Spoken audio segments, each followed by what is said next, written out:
haven't found a good video of putting this together. And not intimidating, not hard, just a little different. Overview. Boom, boom, boom. That's already comes together. You want to put that together. Unwrap. First things first, put the blades in. I just wanted to be able to show people this because it says put the bolts in from the outside, which makes sense because now there's nothing spinning going to hurt you. Now that extra is inside. But I did want to show people because it looks like it's sitting nice and flush, right? It is. But if you look here, there's a dimple now. This has a little bit of an angle. This is thick, hard plastic, so it's meant to do this. But if you look here, look, the finger's under this end. This end's flush. That end's flush. When I say flush, I mean it's flat to this plate. So you're going to have to literally hit this bad boy with an impact gun to get it to set and to be flat. I want to be able to show you this. So see the bolt? You can try to hold that screwdriver bit side, but you're wasting your breath. So here you go, right here. You see the angle, not right, but it'll end up flushing up.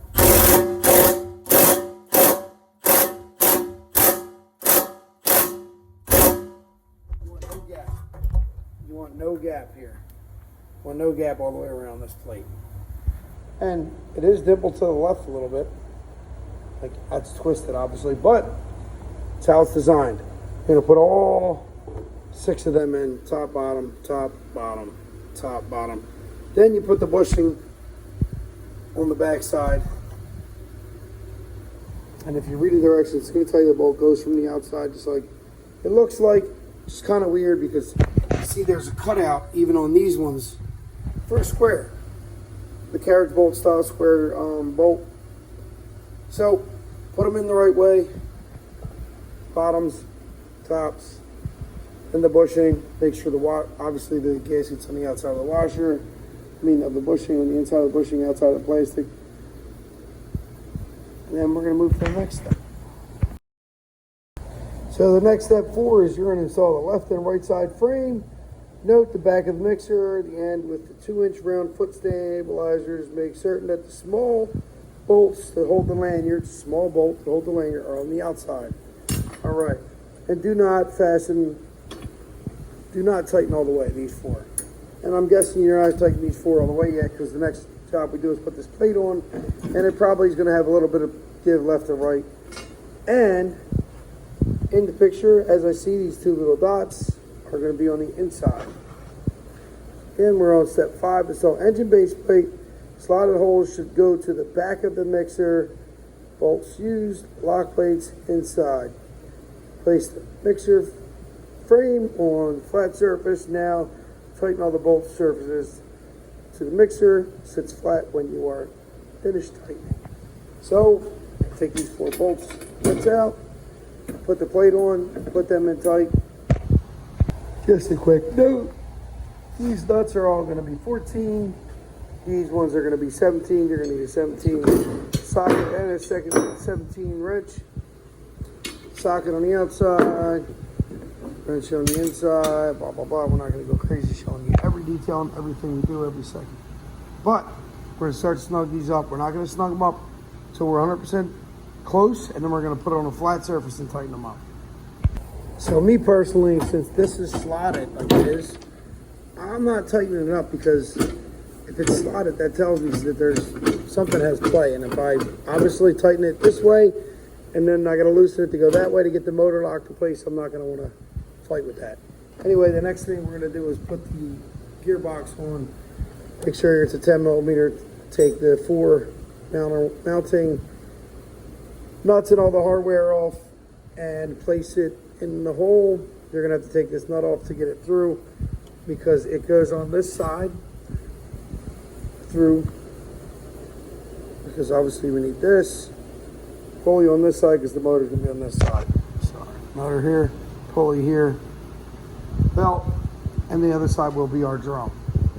All right, so follow directions, keep moving. We are on step 7, mount this bad boy.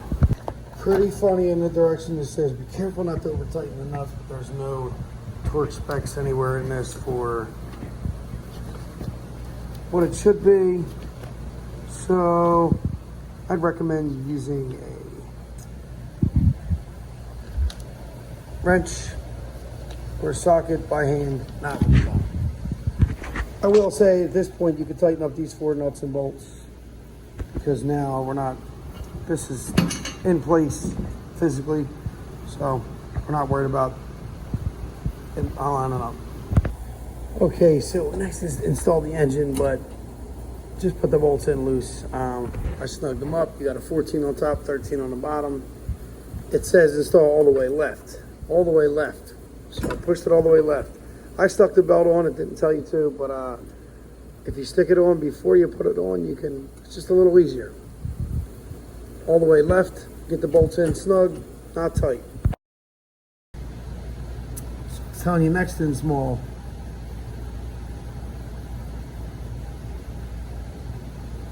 Install clutch puller to make sure the keyway, the outside of the shaft, the engine, and then put on the bolt washer, blah, blah, blah. I basically wanted to say that I put blue Loctite on that myself. Preferably, I don't need that coming off. It's one of the most important things. Anyway, so now you're gonna install the engine. We did that. How you wanna put the belt on, we did that. You're gonna go around the belt. So now it tells you, if you look right now, it's nice and loose. When this centrifugal force gets going, this bad boy pushes in right here and makes the belt engage. But it says to shift the motor all the way to the left to tension the belt. So all the way left, which is weird because, I mean, that's gonna give you the most tension, I guess, yes. And now we're to putting this big old belt guard on, 10mm bolts. That's our next step. Put that bad boy on. So the next part is just installing this shield. Got 2 14s here, boom. I can say I will like this. I will give this a good review for bolts and nuts were all in place. So yes, I had to physically take them out to put them in, but I actually say that's a good thing because in doing that, they were all in place and I had to figure out which one went where, basically. I know it sounds dumb, but it was a little easy. And there's not too many where it was a nightmare taking them out. But, so it's funny, they show you the next step 13 with the handlebars already in it. But just to show you, it just slides in and the pin locks in. Doesn't show you to put them in outside or inside. You could change this if you wanted to. You could rotate them around so they're inside. You'll get a little, maybe if you're storing it, I don't know. Either way. And next we're going to put the drum on. Make sure you got the bolt ready and nut. And drum will be placed on next. Do not skip this step. You need 8 ounces of SAE. I think it was 80 or 90 weight. You need 8 ounces, 32 ounces. 1 quart, 32 ounces, you're gonna bring it down to this line. In this Allen head, before you put this on, and we're gonna need to add engine oil. We're looking at, on page 15, it tells you about changing the oil, so we're not changing it, but we do need to add it. And if I'm right, we have the G200F, and I say that because if you look at the side of the engine block, you have G200FA. We don't have a G300, we don't have none of that. So G200FA, 0.63 US quarts.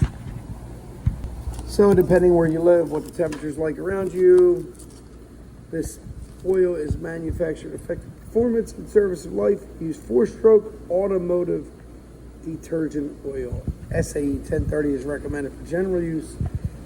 And then others on the chart. Super cold, you're gonna go 530, and verse, and so on. There's your little chart. We're gonna run 1030. We're in a normal area. In